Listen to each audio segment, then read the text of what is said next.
Привет, дорогие подписчики! Сегодня такой возник вопрос. Если вас замучил кашель и вы не знаете, чем помочь ребенку, как помочь самому себе, то раньше бабушка рассказывала, что можно сделать такой, использовать способ.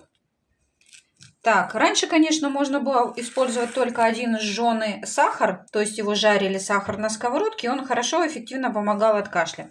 Теперь что мы можем сделать? Берете банан средней величины, очищаете его от кожуры, ломаете.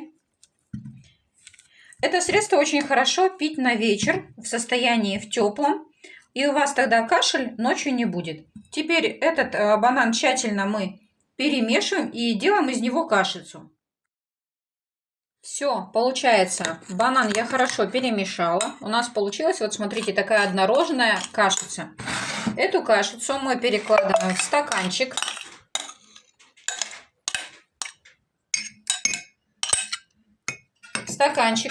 И, соответственно, наливаем кипятка. У нас вот такой есть тут термопот. Наливаем кипятка до краев. Налили. Теперь тщательно, аккуратно перемешиваем.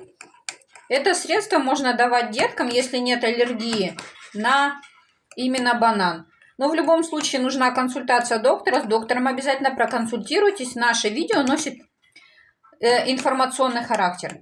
Все, наш банан практически растворился. Теперь берем и добавляем сахар 1 столовую ложку. Здесь вот чайная.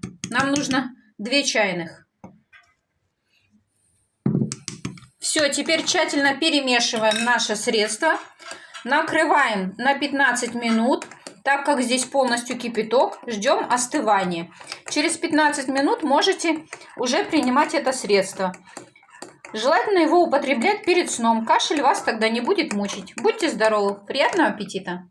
Пока-пока. Вот я сейчас укрыла его в полотенчик, ждем остывания, и чтобы настоялось наше средство. Все, выздоравливайте, поменьше кашляйте и будьте здоровы.